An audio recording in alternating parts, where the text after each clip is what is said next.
I guess today's podcast is going to be like a transmission from me to me, but I'm sure it can serve a lot of people. I've been inspired to do this podcast yesterday when I was doing my dance practice, when I was moving my body and listening to music and letting my body feel the songs that I was listening to. And I came across, I think it was a Whitney Houston song, and I was feeling it and I was like, whoa, this is so good. Like, I feel it in my body. This song is so freaking good. And I thought to myself, what if Whitney Houston stayed stuck? She stayed stuck in not sharing her song, her voice, what she came here to express. We would be deprived of this incredible song. And I thought about all the exceptional singers and the people who have created beautiful art piece or people that are making a real change in the world. What if they stayed stuck in their excuses or their doubts or their lack of confidence? Because I'm sure even those people that we look up to that are super successful, that have created masterpieces, I'm sure those people experience self-doubt and lack of confidence and hardship and challenges along the way, just like as we all do. And so that was an inspiration for me too, a reminder to keep sharing my voice, to keep sharing my medicine, to keep sharing what I believe in. And this I was able to do if I hold on to my bigger vision.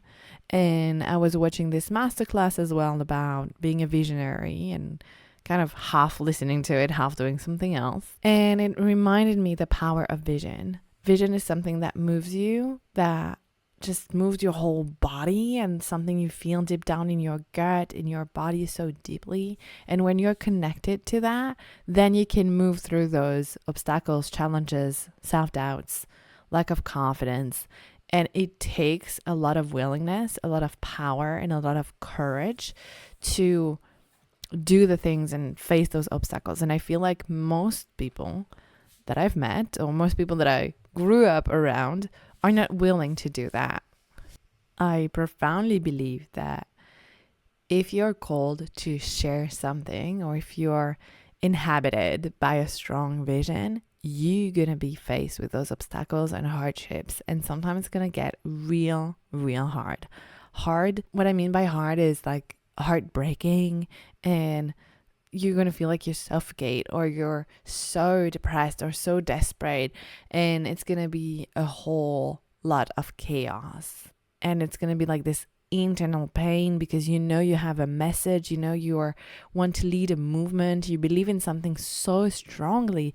It's hard to put it into words, but the way it feels within me is like I can get like so absorbed in my daily life and the small things and the responsibilities that I have and the daily life, taking care of my house, or like even meeting up with family and stuff. And it suffocated a little bit my vision. But when I spend enough time by myself, immersed in my vision, I can feel it so profoundly in every fiber of my being. And when I get so absorbed, right now I'm really absorbed in the creation of my next program, which is going to be the best thing. And I'm absorbed in my deep work, in everything I believe in, everything. Like, this is a vision. For me, this program is a vision. It's a vision because it's everything that I wish I knew sooner, and it's everything I want to see in every single woman. It's a program about sensuality, but it's also a program about empowerment and how women relate to their sensual body, but also to their sexuality, to their yoni, to, like, it contains so much in this thing, and it's everything I believe in. And just the fact that I was so immersed in it with like extreme focus, and I forgot about life, I forgot about everything else in those few hours that I was working on it every day. I just create this little bubble. Then it reminds me of my vision. I feel so connected to the world I want to see. I want to see a world where women are no more ashamed of their bodies, and they're breaking through all the limitations that were placed on them by society or just the environment they grew up in, which was my case. I had to break through a lot, and I'm still constantly breaking through limitations and trying to face those obstacles and create what I want to, what I dream of. But it's not just a dream, it's not just an imagination in my head, it's something that really moves me to my core. It's something that is so profoundly strong, like it's like an inner fire burning inside of me. So of course, when I face obstacles, regarding sharing my songs, sharing my voice, it feels excruciating, because it's not just, oh, something is not working, or I'm challenged with this, or I'm facing a block. It's like, oh my God, like it's suffocating me, my vision. I want to make my vision happen. So I guess today's episode is just an invitation or a message to keep sharing your songs. Even when it's not working, even when it's painful, even when it's messy, even when you don't know where you're going anymore, it doesn't matter. Stay connected to that living, burning fire inside of you and keep finding your voice. Maybe you're in a place right now where you haven't fully reached that level where you really know what is the way, or your dharma, your purpose, your path. You're not so sure about this and you don't know how it's going to be, but you're just in the process of following breadcrumbs. Well, keep doing that. Keep doing that, because that will ultimately lead you to be on your path. Even if it's just following what brings you joy, because right now you don't really know what is the bigger purpose or the bigger why, or it's hard for you to picture that vision. And I would also obviously suggest to work and stay connected to that vision. Something I need to come back to again and again and again and again, because I kind of get lost in it. I feel like what I'm talking here about is also so intimately connected to what I also call my business, but they're so intertwined with my life and my values and everything I believe in that it's hard to be like, no, of course it's not just my business. And when I'm like moving and dancing in my living room, I'm not doing anything actively for my business, but I'm still like getting tapped into the vision that I have, and I need to refine it again and again and again and come back to it, because with the daily life of every day of working out, taking care of my baby, interacting with people outside of my close circle, I get lost, I get unfocused, I get completely blurred, and I don't really know what to do. And maybe that's a problem I need to work on too. It's like how easily it's for me to fall out of routine if something comes to shake my routine. And it's not fall out of routine that I wanted to say, it's more like it just puts everything into a big fucking mess. And if I'm on routine, if I'm like focusing on me, doing the things that I love, like doing my workouts, working on my business, caring about my relationship and my baby and my family, like just the thing that truly matters to me, and I don't do anything else, then I can stay on track and I'm like, okay, focus. But it's a everyday job. Something else I wanted to bring today is how, I don't know if you ever listen to this podcast, that I've referred to finding true love and manifesting my husband, my baby daddy, the love of my life as my true love path, or manifesting the greatest love story of all times. That's the two ways that I refer to it. And so that was such a deep commitment and a deep devotion. I was so willing to do the work to get there and to really manifest the vision I had for love. So everything is connected here, because I talk about my business because it's the bigger vision, right? It's a vision for a better world where people won't feel so triggered about sexuality, and I could be able to share the sacredness of sexuality and feeling connected to your body and sensuality. Also the rise of the feminine, finally valuing feminine principles and being able to slow down and to make choices that are so unconventional, and breaking through all the limitations that are not even ours, having, more joy, more fulfillment, more pleasure, more desire, more love, more fulfillment, everything in our lives. But when it comes to love, it's exactly the same thing. I had to hold on to a vision that I've never experienced before, never experienced the kind of love that I'm experiencing right now. But I knew I mean, I knew it was possible. I didn't know it was possible. Like, I didn't fully believe it was possible, but I knew in my guts that it was possible. Like, I wanted to believe in it.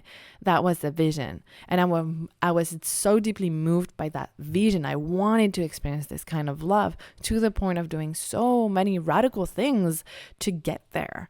Like, it didn't happen by accident, you know. It's not just, oh, I met the guy and that's it. Like, I did a lot of work on myself after a very painful breakup to heal my wounds, to work on my values, my boundaries, like getting to know who the fuck I am and being able to stand by it and not lose myself in a relationship and stay true to myself. And I've also done a whole longer than a year process to get married to my own self. So that was a beautiful ceremony, and that was something that I took really seriously. It was not just to wear a nice dress and create some cool content for Instagram. You know, it was my internal deep process of self-love and commitment to myself. And then opening up to the dating life again, I was thrown a lot of life lessons and love lessons. And I love how Annie Lala, one of my favorite person to listen to when it comes to love, because she's one of the only person that talks about true love the way I feel, you know, resonance with.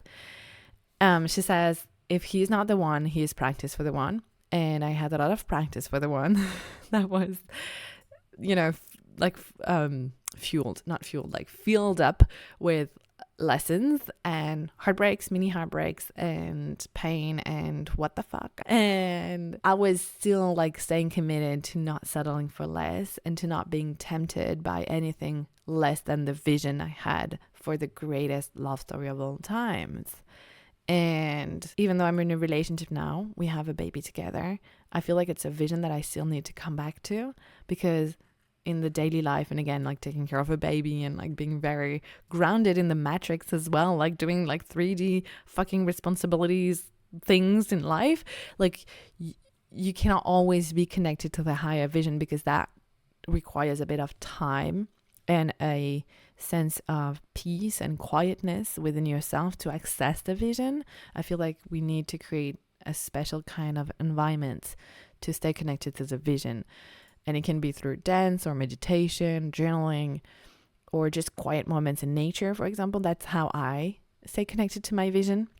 It's hard for me to stay connected to the vision through a random conversation with a family member that is so not connected. Oh, another way to feel connected to my vision is to share my vision with people that have either a similar vision or they have a vision for themselves that is also like way bigger than them and way bigger than where they are right now.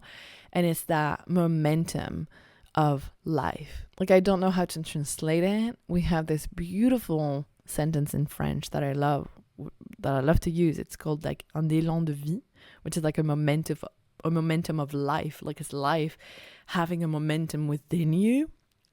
And it's such a beautiful thing to stay connected to. It's that thing that truly moves you. So in love, I had to keep that higher vision and stay connected to it and be so devoted to my true love path. That being said, that was like a huge parenthesis. That was not even a parenthesis. It's like a tangent that brings me full circle to what I was sharing in the beginning, which is when you stay committed to the vision, I realized something else. To stay a visionary and to face obstacles, it can be sometimes frustrating. Okay, no, let me start over. I'm sorry. Let me start over, but it's as real as it gets. Like, I'm a bit confused myself. But what I realized lately too, and it's somehow connected to that, but I will let you connect the dots, is I have felt a pain within myself for quite a long time right now that I tried so hard to explain. And that pain was, it is so difficult for me to prioritize the things that actually make me feel good and that are actually empowering me and making me feel like the best version of myself. It's hard for me to choose it on a daily basis rather than going to the things that are habitual or that are just easy. Let me give you an example. It has been extremely hard for me over the past years. It has been a strong commitment to do my yoga practice. versus scrolling on my phone. And I know there is also a lot of science behind it, a lot of how our brain works. And it's literally like something that is hard to control. It's not just willpower. But if we even put that aside, which is real and true and stuff, and like it's really real that like true happiness comes with some kind of effort.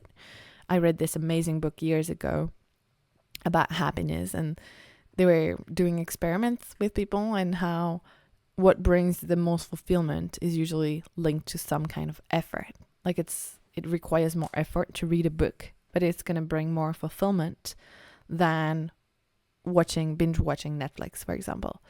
And that has been something that I struggled with a lot for the last few years.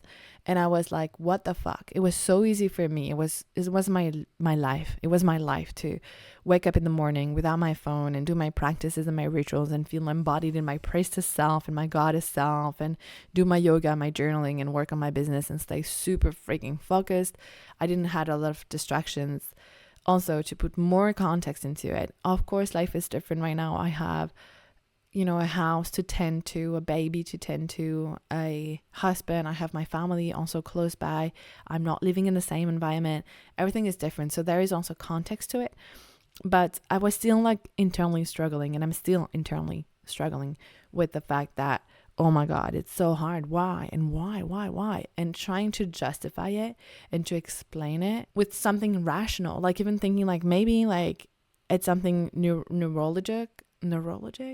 Do you say that? Like something happening in my brain, or maybe it's a disease, or maybe I have like some kind of condition, or is it depression and I don't really know about it because that's a few symptoms of depression too, not being able to take care of yourself and do the things that are actually good for you. And suddenly I had a breakthrough just a few weeks ago that is connected to the vision and everything we shared about in this podcast. The breakthrough was I was so committed to my true love journey. I have to be the same committed to my true joy journey. And it doesn't mean I'm going to be joyful and life is going to be pink and pretty and glitters and unicorns every day. But it means that I'm so committed to my fulfillment, to my joy, even when it's hard.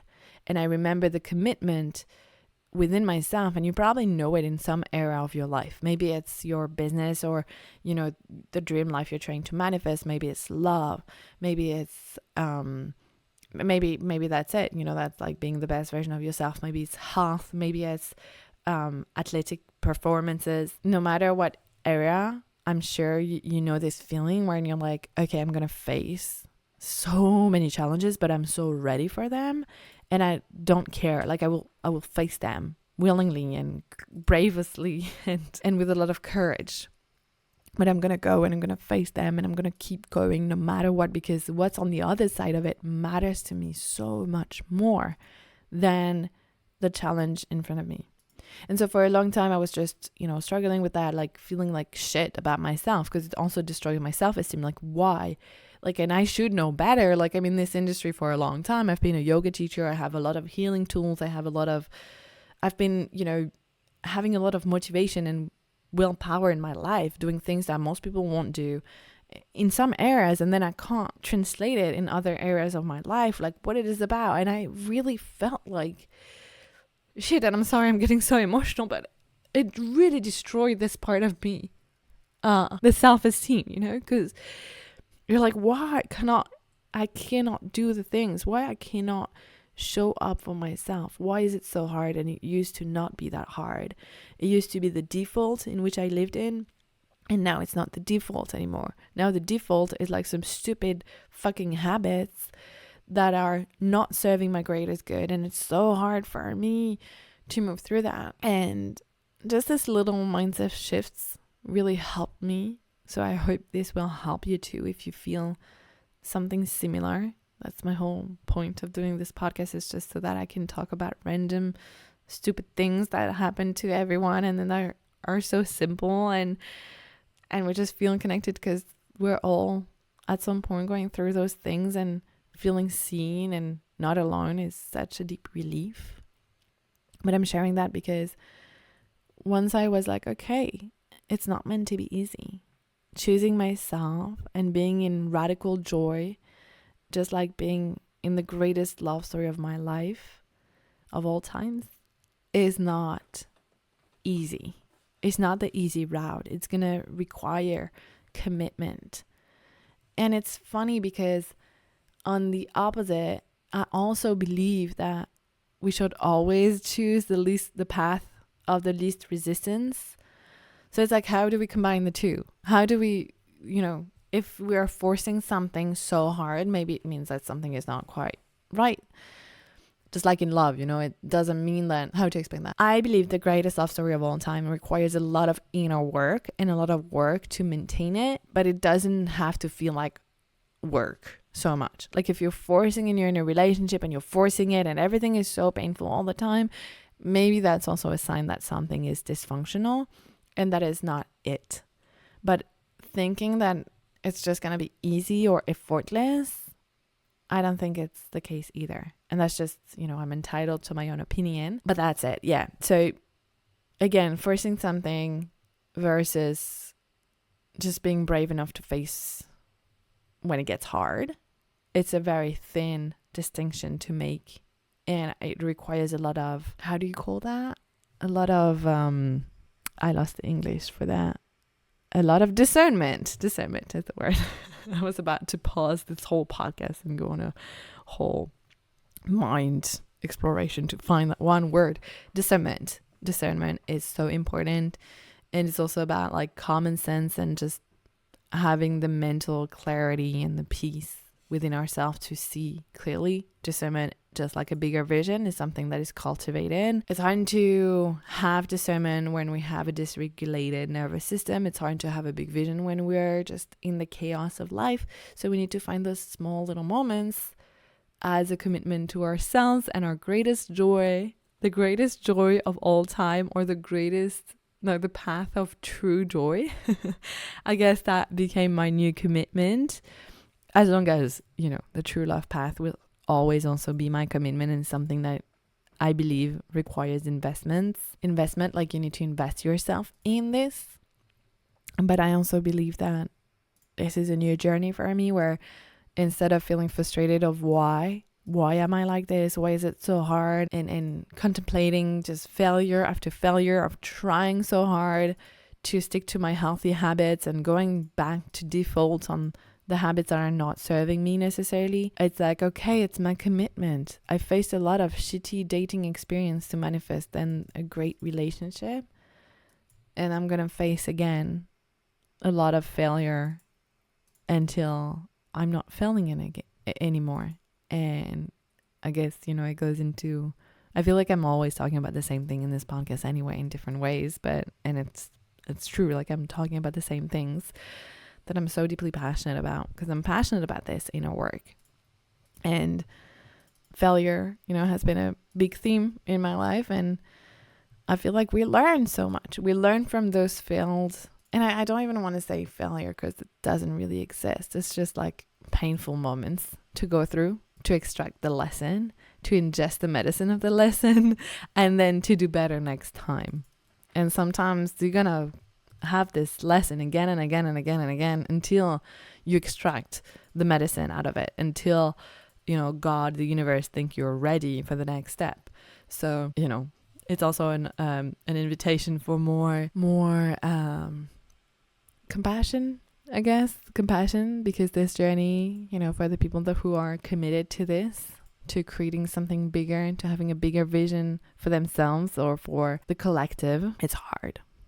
So to sum up this episode, it's just a messy message. A messy message. Oh, I love that.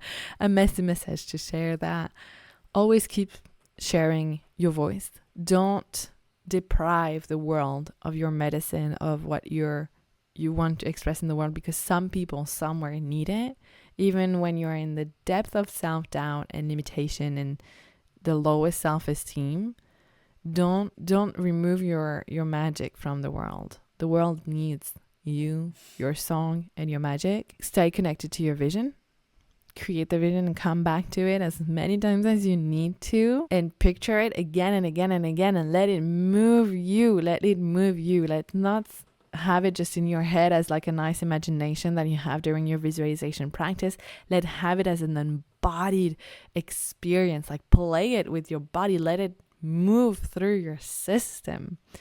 And finally, let's stay committed to the greatest love story of all time, or the greatest joy of all time, the greatest fulfillment, and realizing that it's probably not meant to always be easy. And also promise that I would do the work that it requires for me to also explore like why my brain is functioning like that, because maybe that's also, that's also something, some part of the context that is really real, and that we should not bypass just for the sake of like having a nice talk, spiritual mind masturbation.